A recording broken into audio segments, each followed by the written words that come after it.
Hello, my friends. D.L. Anderson here. Welcome back to Transformation by Truth podcast as we share the truth concerning these last days and what you must do to save yourself from the violent times that are just ahead. Today's podcast is a word of truth accounting of the end times. The end is coming. The end is near.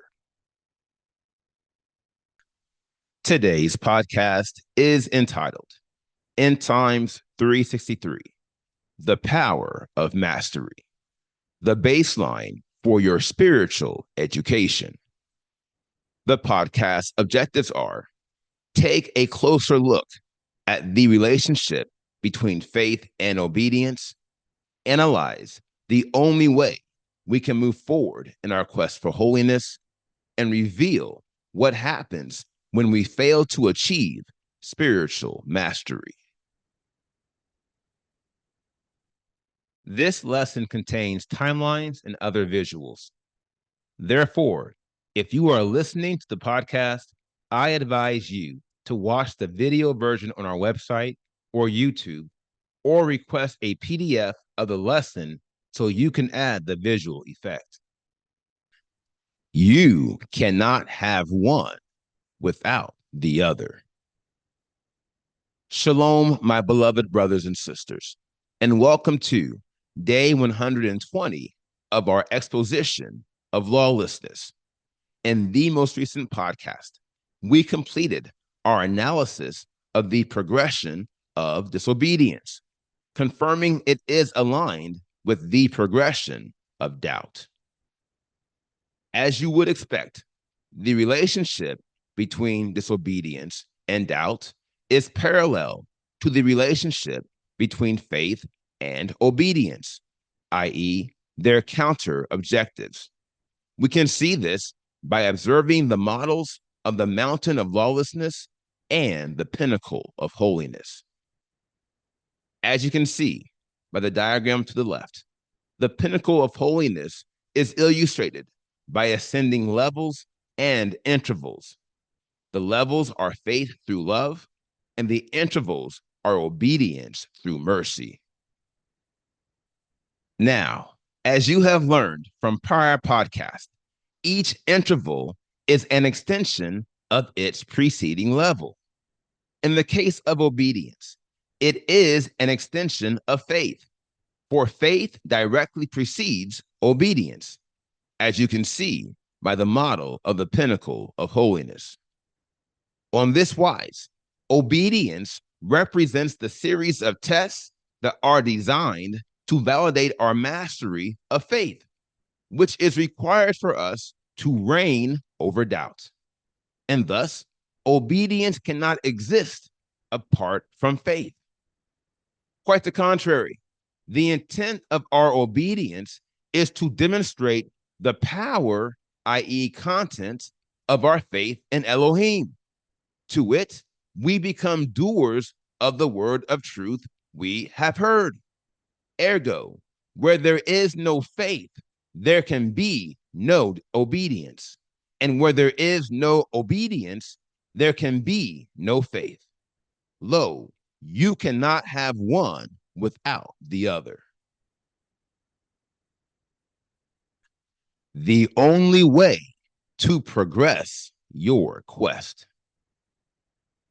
Now, this shouldn't be too hard to understand, namely because our ascension of the pinnacle of holiness is similar to our education systems. Along these lines, we spend the majority of the school year learning the subject matter of each grade. Then, at the conclusion of the school year, we are evaluated to determine if we truly understand and appreciate the subject matter. Classically, this evaluation is administered in a series of final exams, vis-a-vis a high-level overview touching on the most fundamental, focal, and critical matters associated with the grade you are attempting to pass. And if you fail you will be forced to retake this grade again. In this example, faith and all the levels of holiness are the grades you are attempting to pass, while obedience and all the intervals of holiness are the exams you must pass to verify that you understand the subject matter and you are indeed ready to move on to the next level. Notwithstanding, there is a prime difference between our quest for holiness and our education systems, and it has to do with the concept of mastery, a concept we have touched on often throughout this podcast ministry. And thus, this key point of interest should not be foreign to you. The highest level of mastery in our quest for holiness and our education systems is perfection, i.e., 100%. And the only way to progress your quest is to achieve the highest level of mastery with regards to all the levels and intervals of holiness. However, this is not the case for our education systems, for these systems will pass individuals who have not achieved the highest level of mastery. My dear friends, listen to me carefully. This is a crucial matter you must understand, for many are treating the quest for holiness like their secular education. To wit, they understand they have achieved various degrees and certificates without achieving perfection in their fields of study, for the simple fact that perfection is not the standard.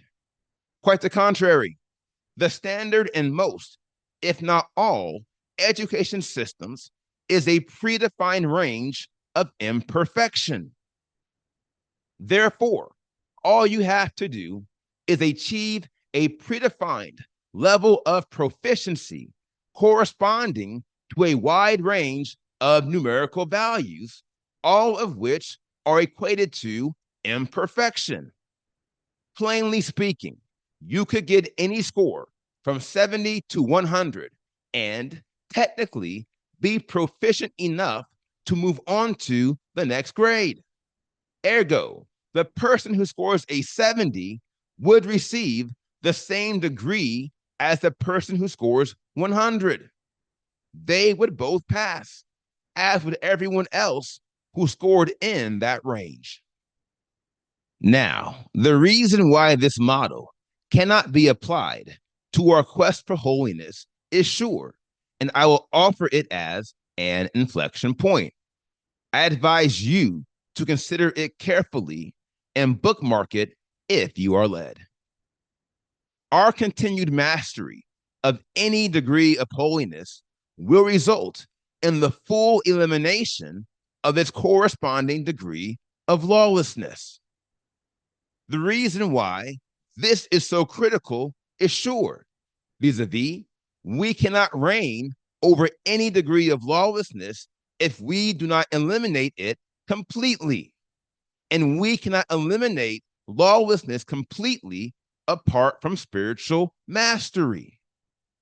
Here lies the problem, and a dangerous sentiment many who were once on this quest did not appreciate. And so they failed their quest for the following reason. And again, I would advise you to bookmark it if you are led.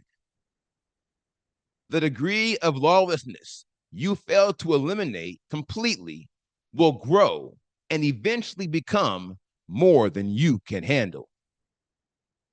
And in the worst case, they will cause you to experience regression to the point of spiritual death.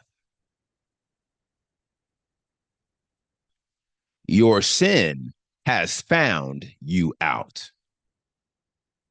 Now, I trust I have gotten your attention with this inflection point, namely because this is the most prominent manner in which many who were once called have failed this quest. It's not because they were not true contenders, and it's not because they were destined to fall. Quite the contrary. These individuals failed their quest because they did not appreciate the vast importance of spiritual mastery. 1 Corinthians 5:6-8 is revealing. Do you not know that a little leaven leavens the entire lump? Therefore, purge out the old leaven so that you are a new lump, as you are unleavened. For also Messiah, our Pesach, was slaughtered for us. So then, let us celebrate the festival, not with old leaven, nor with the leaven of evil and wickedness, but with the unleavened bread of sincerity and truth. Now, the key phrase in this passage warns us that a little leaven leavens the entire lump. On this wise, we understand that leaven is symbolic of lawlessness, which on all points leads to sin, which leads to death. This is why we are commanded to purge out the old leaven. For if we retain any degree of lawlessness, we have been warned. Our entire beings will be contaminated. Vis-a-vis, it will take on the nature of the lawlessness we failed to eliminate, and sin will be at the door. It will find us out. Numbers 32:20-23 reads, if you make this promise, if you arm yourselves before Yahuwah for battle, and all your armed ones pass over the Jordan before Yahuwah until he has driven out his enemies from before him, and the land has been subdued before Yahuwah. Then afterward you shall return and be guiltless before Yahuwah and before Israel. And this land shall be your possession before Yahuwah. But if you do not do so, then see, you shall sin against Yahuwah, and know your sin is going to find you out. Now, in this passage, Moshe makes it very clear to the former nation of Israel that disobedience, i.e., the most pervasive degree of lawlessness, will always result in sin. Not only this, but he warns them, saying, if you walk in disobedience, your sin will find you out. This warning is the key, my friends, and the reason why you must progress beyond mastering every degree of holiness. Listen to me. You must take the next step and reign over every degree of lawlessness. And Moshe tells us why. Hear him. If you fail to eliminate and reign over every degree of lawlessness, you are walking in disobedience to the will of Elohim. For he has commanded us to cleanse ourselves from all lawlessness and sin. For he knows the cancerous nature of lawlessness and how it has the potential to spread like wildfire amongst our beings. This is precisely why we are warned that a little leaven will taint the entire lump. For if left unchecked, all the degrees of lawlessness will spread faster in your being than you could ever imagine. And by the time you do realize it, it will be too late. As I said before, the lawlessness you would not eliminate will become more than you can handle. Behold, your sin has found you out, and it will push you out of the kingdom of heaven forever, unless Elohim grants you mercy and gives you space to repent. Now, here is the final word. Beware of disobedience and doubt, for they will surely sell you out. Brothers and sisters, listen to me carefully. Every time you settle for less than your spiritual best, refusing to master all the lines and precepts of holiness, you are giving Satan exactly what he wants. Trust me, he is terrified of you, but not because of you. He is terrified of the power and the hope that lies within you.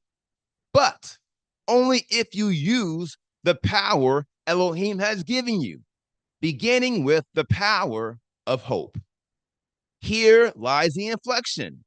Many cannot use the power they have been given because they are not masters of their faith. And thus, Satan is doing everything within his power to keep us from following the spiritual precepts of mastery. Therefore, the message of the hour is sure. We must kill out and reign over every degree of lawlessness. We must not leave one. So, arm yourself for the next battle. For until you have eliminated and begun to reign over every degree of lawlessness, your work, my friend, is not yet done. Now, here is today's assignment. Meditate on the word you have heard today. And as always, ask the Father to reveal the truth to you. For the children of Elohim live by conviction. And if he has not convicted you, or if you had not heard him concerning these matters, you should pray until you do. Today, I want you to meditate on the word I have shared. Specifically, I want you to meditate on the vast importance of mastery and why you're wasting your time if you're not invested in executing a complete work. If you are invested, that's great. Stay on the beaten path and don't let anyone deceive you into believing you can be saved any other way. Trust me, these spiritual lowlives are miserable. And as the saying goes, misery loves company. If you're not invested in a complete work, or if you were once invested but have lost your way, I recommend you commit or recommit yourself to spiritual mastery and turn away from all lawlessness and reach out to your spiritual leaders if you need any help along the way. Now, here is what's next. We completed today's podcast, End Times 363, The Power of Mastery. And the next podcast is entitled End Times 364, How Disobedience Plagues the Mind, Part 1. I will post this podcast on Wednesday, October 30th, 2024. Until then, my friends, continue to be led by the Spirit of Elohim. Continue to watch, continue to pray, continue in fasting, and most of all, continue to be focused, for the end is coming. The end is near.